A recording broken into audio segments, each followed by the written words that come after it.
Namaskaram, good afternoon everyone. Me and Kritika were just talking that it is amazing the entire program of Huddle Global 2023 edition, the main stage, the breakout rooms and the expo area. The energy in this area is not dying down. We are almost close to the culmination, but it's amazing the ecosystem that Kerala Startup Mission is building. I come from Dubai and I can assure you that we are a decade behind you. What you guys are doing here in India, it's really amazing. And thank you to Prajit, Ashok and the team for giving me this opportunity for this amazing topic. The topic today that we are discussing is reshaping leadership path for women in business on a platform like Huddle Global for startups. I was just telling Prajit that this can be itself become, a topic for 3 different panel discussions. But thank you that we have amazing 3 women leaders who can put it up all together in one panel discussion. To begin with, I would request all our women leaders here on the panel to briefly introduce themselves. And all of you have unique journeys, right? So how does this particular topic of women in leadership in business resonates with your own journey? So if you can briefly introduce yourselves and as well as how this topic is relevant in today's today's structure. So can we start with it's all women, so I can't say which one to go first. Yeah, good afternoon, and I completely echo what you're saying, Siby. It's a wonderfully organized event. It's my first year here. I could not make it last year, despite the invitation. You can hear me well, right? You guys can hear me well. Great, thank you. I work as a Group Chief Marketing Officer with Birla Group. I joined them 8 months ago. Before that, I was a CMO for IBM in India and South Asia. I worked for 10 years in financial services before that with HSBC and with L&T Insurance. And my first 10 years before that was spent with consumer goods companies such as Marico, and I worked in an ad agency too. I worked with Tata Motors and I worked with BPL Mobile in my years just after college. But I think that's a very limited part of the introduction, of what I do. Along with my corporate career, for the last 20 years, I have also been teaching at schools. I today teach digital marketing, integrated marketing communications and brand marketing. And you should Google my name, Deepali, Naair, with a podcast, and you will find the podcast that I run for CEOs. I've interviewed 35 CEOs on their leadership journeys. This is on Awaaz.com. It's called Being CEO with Deepali Naair. And I have just been invited to do a new series called Being Founders with Deepali Naair. So I interview founders on the podcast. I think the remarkable thing about a woman leader in her journey is that the age cohort that I belong to, I must admit that there are not too many women, who stay on in the leadership journey. We are relatively, difficult to find, and I think a lot of people have played a role, in us getting to where we are. And I think that, I guess, is the difference between a male leader and a female leader. You'll always find a female leader's intro, so is mine, full of, I think, gratefulness for the opportunities, that we've had. Hi everyone, I'm part of the NASSCOM team and I lead the initiatives around the startup programs. It's been a long journey in terms of the overall 10,000 startups program, where we started from building out co-working spaces, incubators, to where we are today, defining the entire deep tech initiative across the country in terms of bringing the whole ecosystem together to build further the whole deep tech initiatives and the importance of it in a very collaborative manner. And like most of you here would already know, bringing deep tech to the forefront is extremely important in terms of the changes that it will make in terms of societal impact and making human lives better. I think that's the mission that we're currently on in terms of building it. In terms of this topic, it's a topic that's very close to my heart, and we will all continue to sit here and talk about this topic till the time it moves from third day lunchtime session to day one pre-lunch session. So, you know, and we just have to keep talking and talking about it and the importance of it till we actually get to day one and not day three lunchtime. Hi everyone, good afternoon. This is Kavitha. I head strategy and business planning for India and South Asia with Visa, the payments network. I used to be in consulting for a fair amount of time. I can see a colleague from consulting here in attendance. He's an entrepreneur now. And I've been with Visa for over 5 years. But other than just a corporate job, this topic about women at the workplace is a topic that's very, very close to my heart. I write about it extensively. I talk about it wherever I can. I think I strive for a time when it becomes normal and not just a women leader session. As to the particular question that you asked on the topic itself, it's new, right? The normal has always been leadership, working male. So when we think about a gender inclusive pathway, we are all sitting here, who's in the audience, a number of women who are not here today. We are paving the path as we move up. We are building it as we go, and there's lots to learn. And I'm hoping we'll have an engaging session today, and it will just be the beginning of a lot of things. Amazing. After that wonderful introductions, how we want to delve into this particular topic is two different aspects when we talk about leadership, right? One is the external factors, something which we do not control, and something which is, the internal factors, which is more personal and individual. So when we talk about external factors, the environment, Deepali, to start with you are a leader in the marketing domain. You spoke about, communications, you talk about the podcast.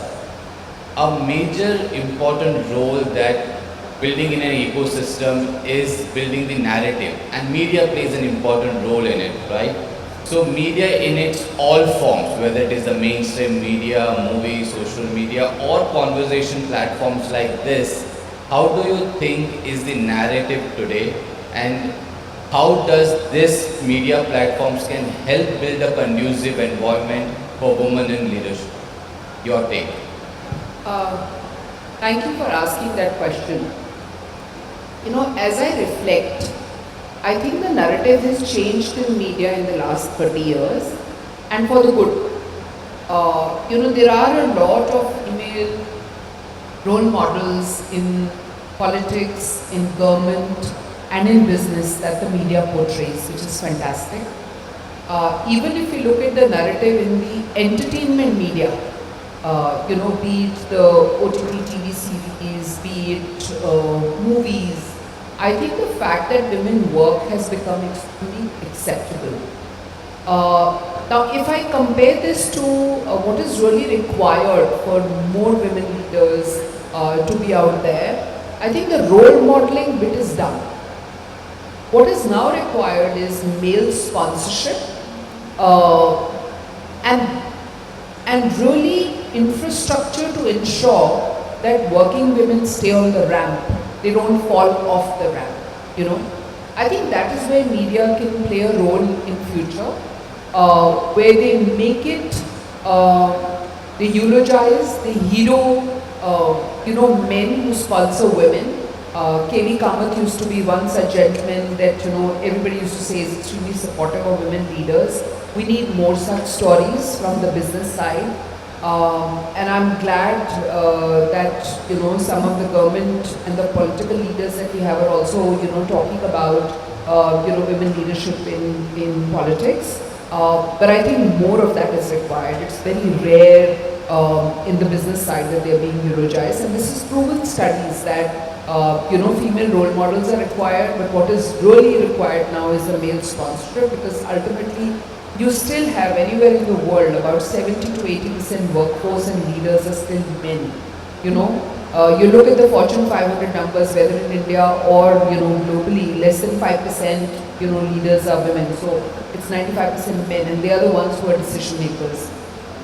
And in humor, I also say this, that media must ask this question, not so much to women, because this question is always asked to women and women leaders, saying what can be done. I think the media should ask this question to the boards, to the male CEOs, and to the male members of the boards, say what can be done. I think the responsibility of the media also therefore is to keep the question alive, to keep highlighting that still a lot more needs to be done. And I want to acknowledge that a lot has been done already. However, I think we have a long way to go. Great, in terms of, as you said, rightly said, in politics also, the first citizen is a woman on the chair, and I come from Bhopal, where I was raised, which was ruled by bagels. So a lot is shifting, but a lot more to do. And I absolutely concur with what you said, that this question should be asked to the men in the audience rather than women. I remember one of my colleague, when I said that, another friend of mine said that ladies first. He said, the immediate response she was saying was why, right?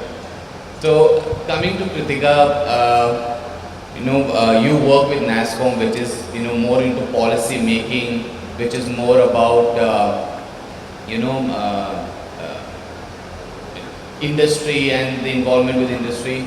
We hosted in Dubai around 864 startups in last 1 year, out of which only 6% of them were women-led startups, right? So what in your individual capacity and NASSCOM is doing to foster entrepreneurship among women? Thanks, Siby. So before I answer your question, right, just some basic stats. India has 63 million micro, small and medium enterprises. 20% are women owned, employing 22 to 27 million people. Estimates suggest that by accelerating women's entrepreneurship, India could create 30 million women enterprises, potentially creating 150 to 170 million jobs. Now, when we're talking about a potential like that, right, and firstly, I'd like to also say that, there is humongous push in terms of women entrepreneurship, and every day we are seeing what different state governments or central government or different enterprises, different academic institutions are bringing together in terms of building out and helping particularly women entrepreneurs scale, right? And I think in terms of, I was baffled to figure out that, there are more than 350 grants and schemes that are available through state and central government for women, right? So organizations, not just NASSCOM, but organizations like us will literally play the role of collaborating and bringing the ecosystem together in terms of building out more finance. Where is that sitting for women entrepreneurs? How do you bring that to the forefront? In creating market access and in creating the right kind of mentorship. While this is important for all startups, right, particularly for women entrepreneurs, this is, I would say one, if you're trying to increase the numbers, right, and you have to look at it very specifically case to case, then importance on these three aspects is even more emphasized, right? And sometimes we tend to look at it only with examples that are very close to us, right? But you also have to look at India as a landscape and what's happening in the Northeast and the potential in the Northeast for women entrepreneurs, the potential in the West in terms of the potential for women entrepreneurs, and how do you tie all this together to scale it? I thought there were some beautiful examples in the previous panel as well, and I think the keynote speaker as well, that one extra run that he talked about. So it's like that one extra entrepreneur that you can create, right? So as organizations like us, there is a significant amount of policy work that is related to building on more grants and schemes. But I think more specifically in terms of the right kind of mentorship and building on the right kind of finance, because that is still a problem for women entrepreneurs in terms of raising money from investors. And how do you bridge that gap, I think is a key aspect for us. I just want to add something, and you make a very interesting point. I think my personal observation is that on the policy making side, I think the government, bodies such as NASSCOM and the private organizations, I think done a fairly good job.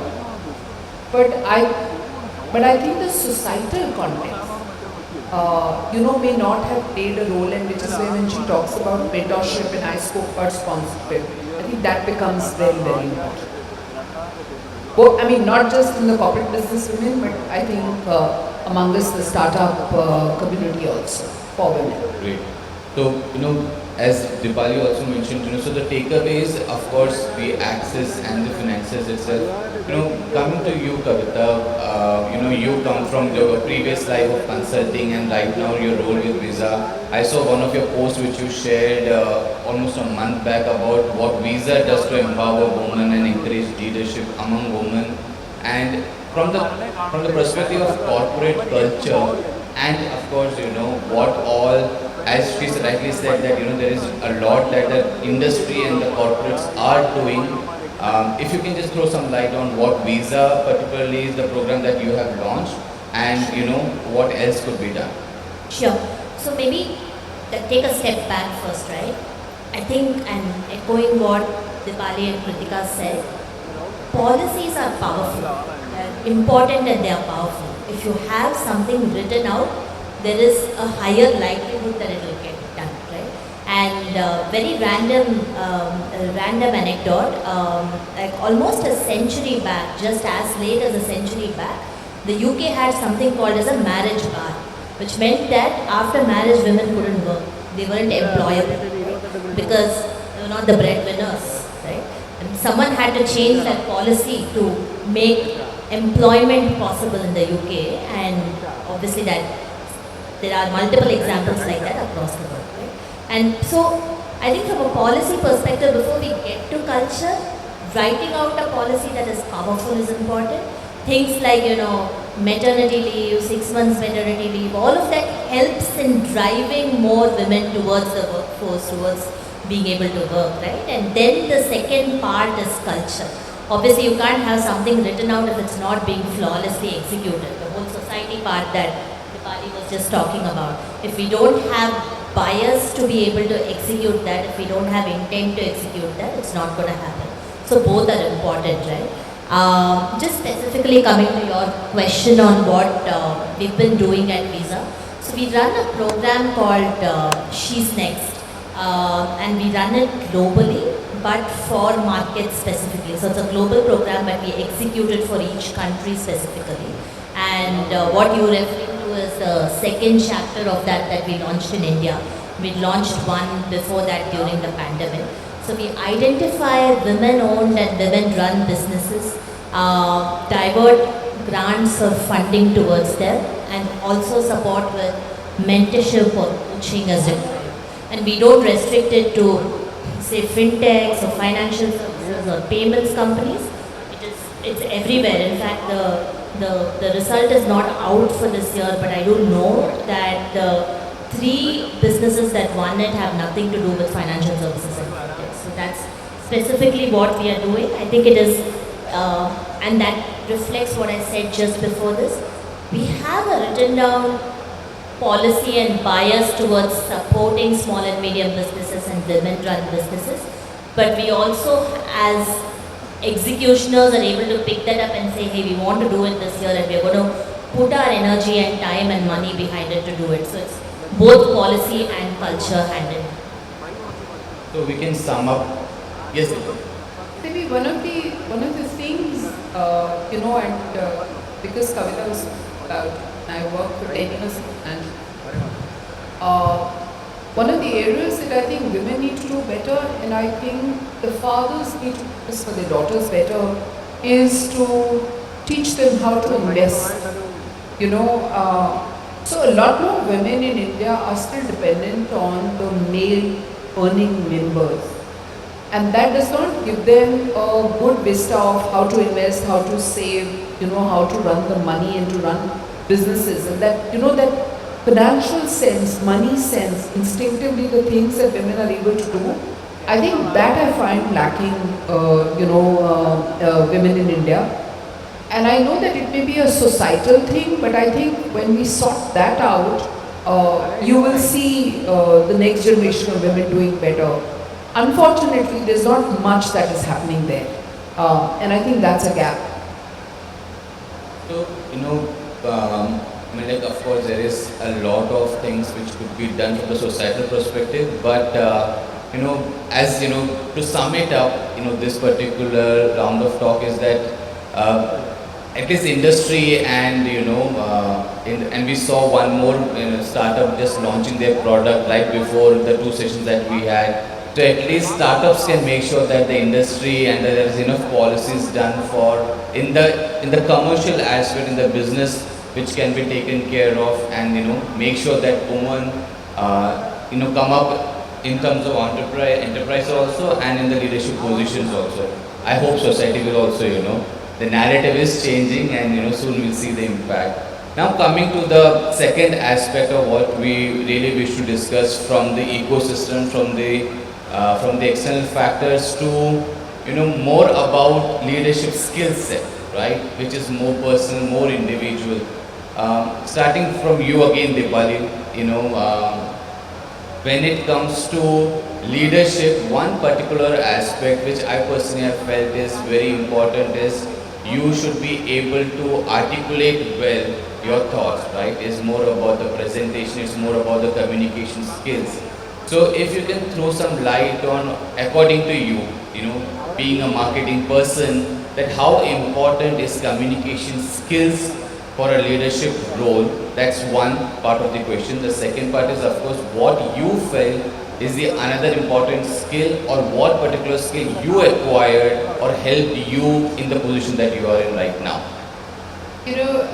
I think you mentioned communication skills, and I think they are not just important for leaders. I think they're very important for young people, very important for startup founders.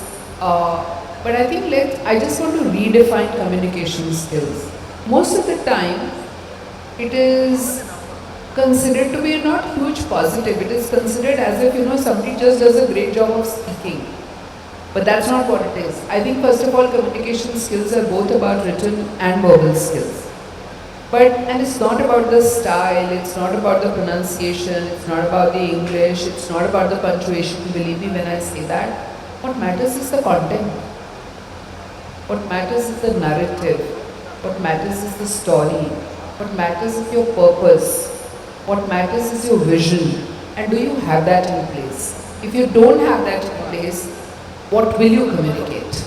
You may have all the style, but the content is what will matter. Both content and the conviction, and then you can speak up, right? What else do you think, according to you? I just wanted to add a point there, a topic of great interest to me, and I agree completely with Deepali. It's about clarity of thinking. It's not at all about the clarity of talking. It's about clarity of thinking, to be able to structure. And so all the stuff that she was talking about, vision, objective, what are we solving for, passion, all of that is a structure, but it's really about clarity of thinking. Thoughts. And it doesn't end there. I think what is also very important is to understand communication in the context of the new age that we are living in. We're living in a digital age. We know the importance and the power of social media. A lot of the times people are shy about managing their social media because they think that it's not nice to do and people should know me for my brains. But I want to give you a new paradigm, and I don't know if Nelson is here, and he and I were talking about it last night. Even if you're a lawyer, in the good old days, you went to a lawyer's office, you took care of the fact that your reception was great. You had a great reception. You know, you had a very nice name of your firm, you know, done in brass plate and etc. and stuff like that, right? Sprucing up your LinkedIn or sprucing up your Instagram if you're a fashion brand is an equivalent of that. You know, is it good premises? People need to find you and be able to read that, you know, you're there.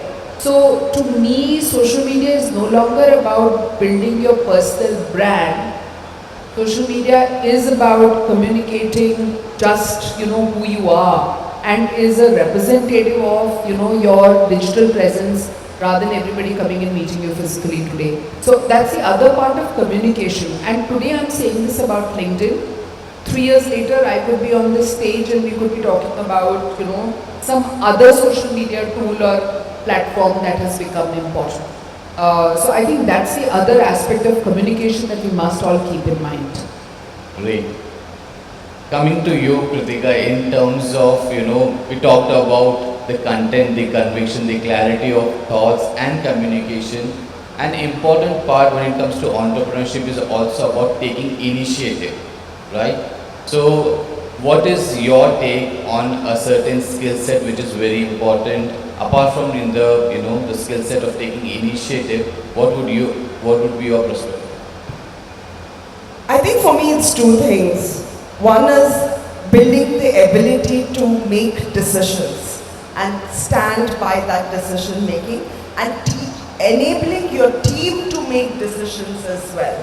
And knowing that and enabling them to make the decision and know that there's someone to back them, right? And I think decision making, learning to make decisions and standing by it changed my life. And I think it's a very important quality.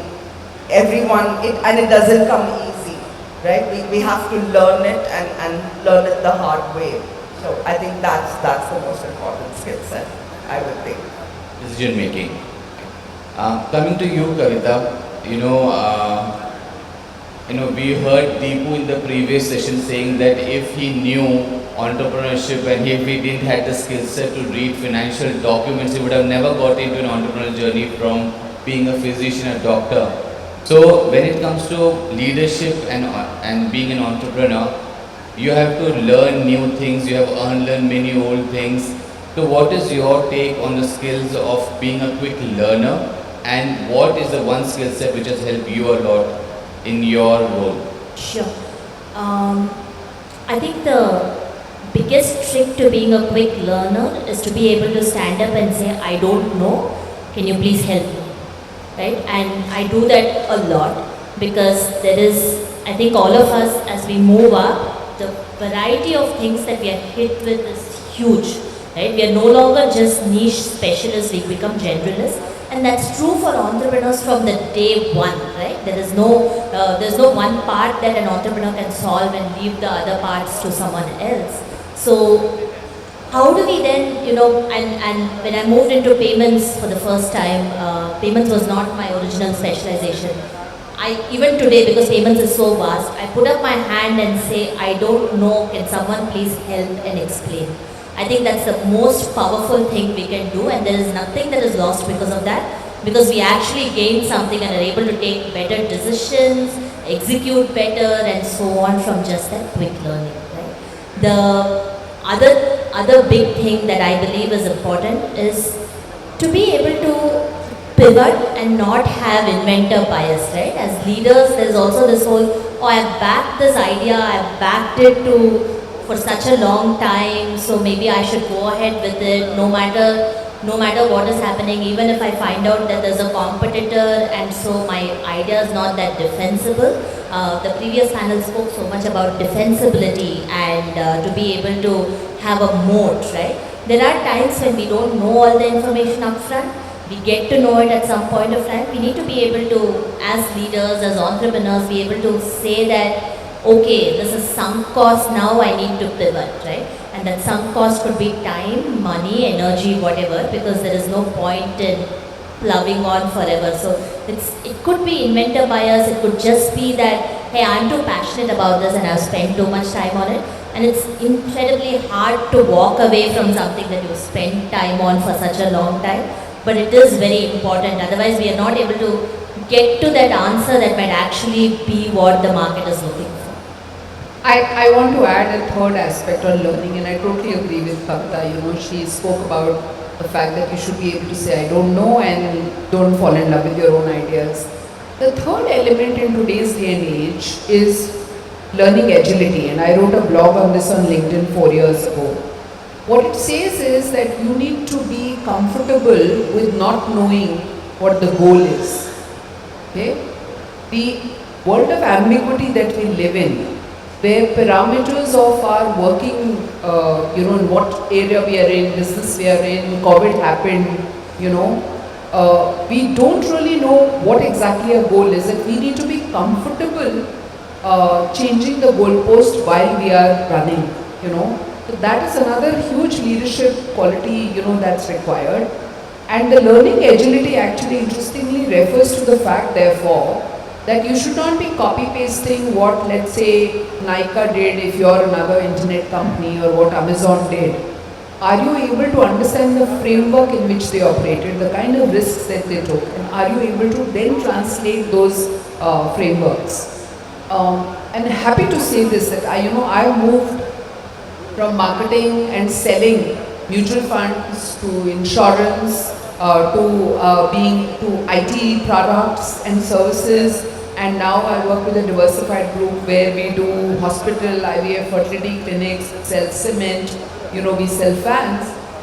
Marketing is not the same, but the basic principles remain the same. So are you able to look at frameworks and take the learning that you have in one place, onto another? That aspect of learning is very important for leaders. Yeah. So, like the ability to pivot, and as Kavitha rightly said, that is also, irrespective of which position you are, but the humility to say that I don't know, and being receptive to learn. From that aspect, you want to add something? I know, I was just going to say that, attitude to learn and attitude to do. If you don't have this, then, no point being there. Good. Lot of learnings there. So now, we are coming close to the close of this session also. So, Deepali, you're taking a lot of, you got an opportunity to meet a lot of CEO women leaders in your podcast. And another aspect from the society, from the individual, is peer-to-peer, networking, mentorship. Kritika, you mentioned. So there is a lot that we can learn from each other, right?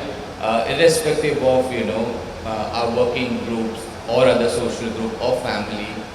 Can you share any of the incidents of any of the particular podcast of any of the individual that you felt that it was very interesting and there was a lot of learning, or I can put it way, any mentor, anybody that you look up to, when it comes to leadership?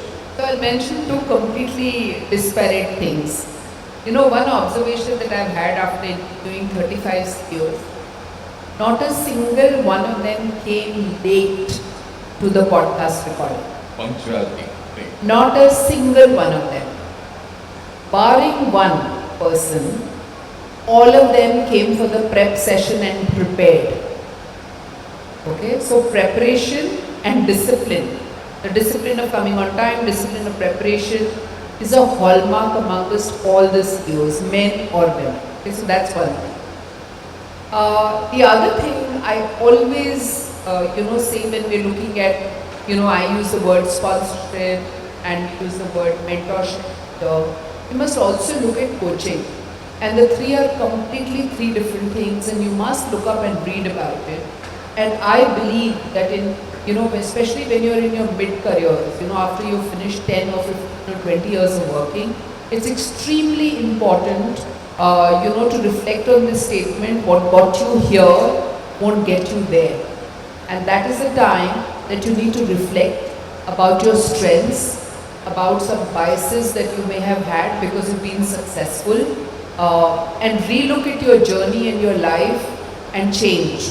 I benefited greatly in 2016 by having a coach, who I engaged with for a period of 2 to 3 years. And that power of reflection, really helped. So in that sense, my coach helped me tremendously. In terms of, did you ask me inspiration? Yeah. Anybody I think everybody that I talk to, I try and take inspiring conversations back. But one person in the public domain who's always inspired me is Oprah Winfrey. Apart from the fact, because I'm a podcast host, the way she does the conversations is brilliant. But I think the most important thing for me was that she was at the peak of her career in television when she decided to call it quits.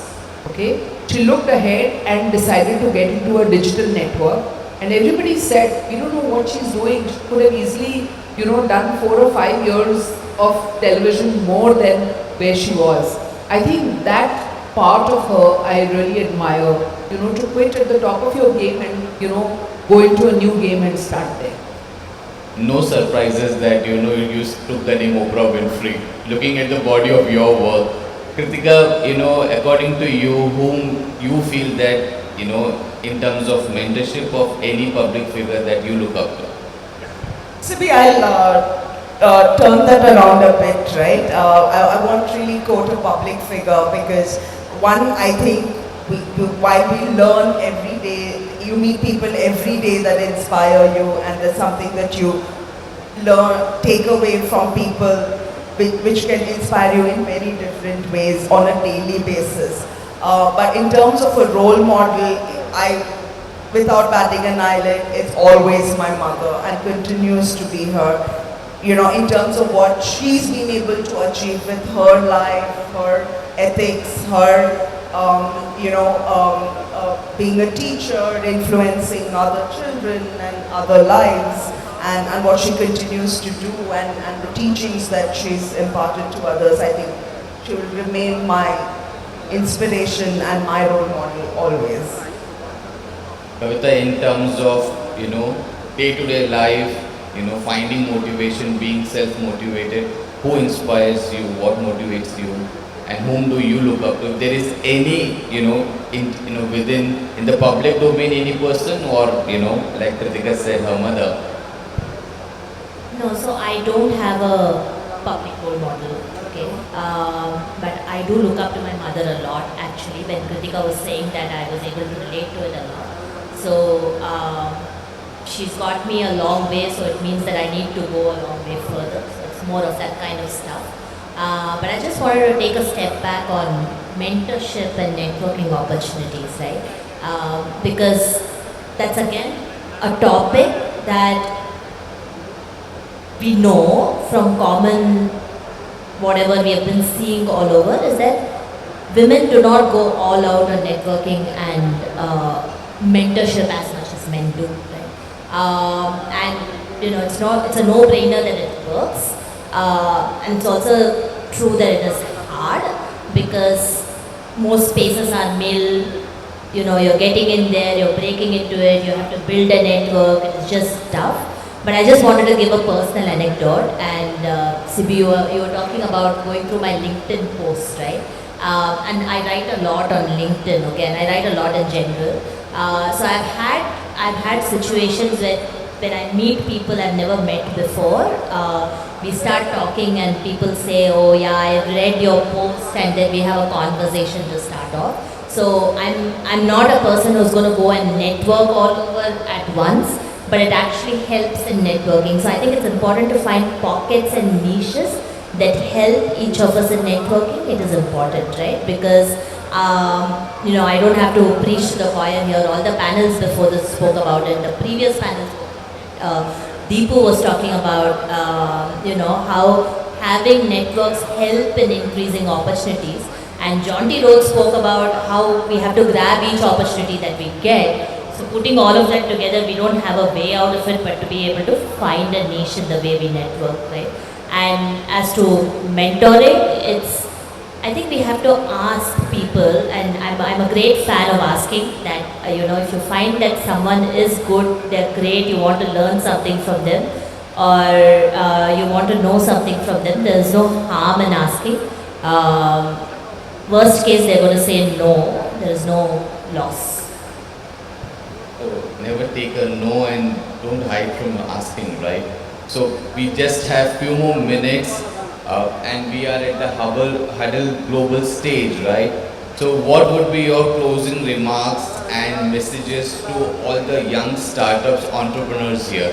We have 2 more minutes. If you can quickly, your message, take away closing remarks.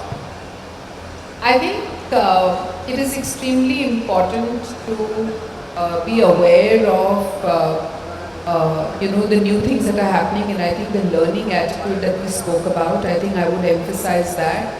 I would also emphasize that I think reading as a habit is dying away. I still think it is better than watching a TED video, and it is better than watching a lot of stuff on YouTube because it allows you to imagine. So I always like to emphasize reading as a habit. However, I also think, from a closing remarks perspective, that when it comes to leadership qualities, I don't think they're different for men and women. I think they're the same. Women and men play in the same arena, and they need to display the same leadership quality. That doesn't change. But yes, I think women may not have had a level playing field, when they were younger. So there is a lot of sense of entitlement that you have among the male leaders that women actually lack. And I hope in future you at least bring up your daughters with that sense of entitlement. And like I mentioned earlier, that teach your women all about, teach your daughters all about money. I think that's extremely important. All right. Kritika, yes. Firstly, I'll have to say that, always my salute to entrepreneurs. Entrepreneurship is very difficult and you have to be very brave to become an entrepreneur. So firstly, my salute to all entrepreneurs. And then one message that I always think about and I always talk about is how do we pay it forward, right? How do we pay it forward in terms of any kind of act of kindness, any help that we can do, anything, help that one other entrepreneur, help that one other person, how do you pay it forward? I think that's something, that message is very close to my heart. Just last remarks, and this is especially for the women entrepreneurs actually more than for everybody. Like I said before, ask for help, for connects, for networks, and don't shy away from talking about what you're doing. Talk about it everywhere. That's what entrepreneurs do in general, and that helps in building the network. And for whatever reason, most girls are conditioned to not talk too much about themselves as children, and that kind of gets into adulthood. So just remember to talk more. All right. So from what Kavitha said, to speak out, from Kritika to learn, I second what Deepali said, in terms of clarity of thoughts, in terms of content, in terms of conviction and communication. Reading is something which, we should all look into, how much we read and what we read. I don't know about the audience, but for sure I thoroughly enjoyed this discussion and I learned a lot. I hope the audience did too. Thank you so much for being such a wonderful panelist, and thank you again to Prajit and Kerala Startup Mission for this opportunity. And we hope next time, as Kritika said, that you will have such similar session on day 1 and before lunch. Thank you so much, all of you. Thank you so much.